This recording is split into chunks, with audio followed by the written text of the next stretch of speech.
ತಿಳಿಸಿದೆ.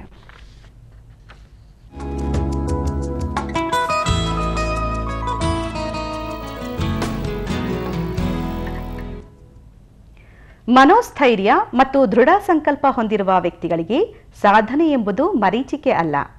ಚಿಕ್ಕೋಡಿ ತಾಲೂಕಿನ ವ್ಯಕ್ತಿಯೊಬ್ಬರು ಇದಕ್ಕೆ ಜ್ವಲಂತ ನಿದರ್ಶನ. ದೇಶದಲ್ಲಿ ಪ್ರಪ್ರಥಮ ಸಂಚಾರಿ ಲೆಕ್ಕ ಕಚೇರಿ ಸ್ಥಾಪಿಸಿದ ಗರಿಮೆಗೆ ಇವರು ಪಾತ್ರರಾಗಿದ್ದಾರೆ. ಅಲ್ಲದೆ ಉಚಿತವಾಗಿ ಲೆಕ್ಕಶಾಸ್ತ್ರದ ತರಬೇತಿ ನೀಡುವ ಮೂಲಕ ನಿರುದ್ಯೋಗಿಗಳಿಗೆ ದಾರಿದೀಪವಾಗಿದ್ದಾರೆ.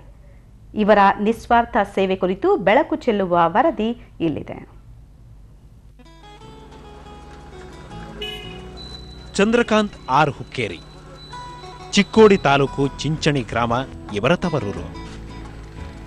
ಬಡತನದ ನಡುವೆಯೂ 10ನೇ ತರಗತಿಯವರೆಗೆ ಮಾತ್ರ ಇವರ ವಿದ್ಯಾಭ್ಯಾಸ. ಆದರೂ ಲೆಕ್ಕಶಾಸ್ತ್ರದಲ್ಲೇ ಅಪಾರ ಪಾಂಡಿತ್ಯ.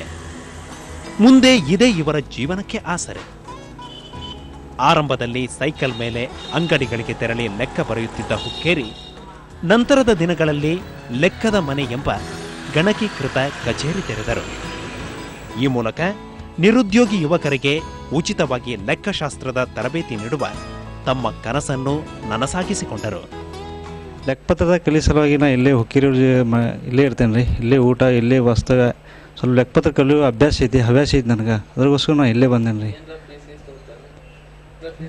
ಏನೋ ಇಲ್ಲ ರೀ, ಇಲ್ಲೇ ಇರ್ತೇನೆ ರೀ. ಅವ್ರೇನು ಫೀಸ್ ಇಲ್ಲ, ಏನಿಲ್ಲ ರೀ. ಈ ಛಲವಂತನ ಸಾಧನೆ ಇಷ್ಟಕ್ಕೆ ನಿಲ್ಲದು. ಪ್ರಸ್ತುತ ದೇಶದಲ್ಲೇ ಪ್ರಪ್ರಥಮ ಸಂಚಾರಿ ಲೆಕ್ಕಪತ್ರ ಕಚೇರಿಯನ್ನು ಆರಂಭಿಸಿದ್ದಾರೆ. ಇವರ ಸೇವೆ ಬಯಸುವ ಅಂಗಡಿ ಮಳಿಗೆಗಳಿಗೆ ತೆರಳಿ ಲೆಕ್ಕಪತ್ರ ವ್ಯವಹಾರದಲ್ಲಿ ಸಹಕರಿಸುತ್ತಿದ್ದಾರೆ. ನಮ್ಮ ಶಾಪ್ ಡೋರ್ ಸ್ಟೆಪ್ಪಿಗೆ ಬಂದು ನಾವು ಫೋನ್ ಮಾಡಿ ಹೇಳಿದ ತಕ್ಷಣ ಬಂದು ಬರೆದು ರೆಡಿ ಮಾಡಿ ಇಮಿಡಿಯೇಟ್ ರೆಡಿ ಮಾಡಿ ಕೊಟ್ಟು ಬಿಡ್ತಾರೆ.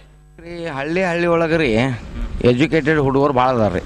ಎಲ್ಲ BCom ಆದವ್ರು ಅದಾರ ರೀ, PUC ಆದವ್ರು ಅದಾರು, ಮ್ಯಾಟ್ರಿಕ್ ಆದವ್ರು ಅದಾರ ರೀ. ಅವ್ರಿಗೆಲ್ಲ ಹೋಗಿ ನಾ ರೀ ಲೆಕ್ಕಪತ್ರದೆಲ್ಲ ಟ್ರೈನಿಂಗ್ ಕೊಡ್ತೇನೆ ರೀ. ಟ್ರೈನಿಂಗ್ ಕೊಟ್ಟು ಹುಡುಗರನ್ನ ತಯಾರು ಮಾಡೋದು ರೀ. ಯಾಕಂದ್ರೆ ದೊಡ್ಡ ದೊಡ್ಡ ಸಿಟಿದೊಳಗೆ ವ್ಯಾಪಾರಸ್ಥರಿಗೆ ಲೆಕ್ಕ ಬರೆಯೋ ಜನ ಸಿಗಂಗಿಲ್ಲ. ಹುಕ್ಕೇರಿಯವರ ಶ್ರಮದಿಂದಾಗಿ ಎಷ್ಟೋ ನಿರುದ್ಯೋಗಿಗಳ ಬದುಕು ಹಸನಾಗಿದೆ. ಈ ನಿಸ್ವಾರ್ಥ ಕಾಯಕ ಹುಕ್ಕೇರಿಯವರಿಗೆ ಜನ ಮನ್ನಣೆಯನ್ನೂ ತಂದುಕೊಟ್ಟಿದೆ. Rahamat Kanchagara, ETV news, Chikkodi.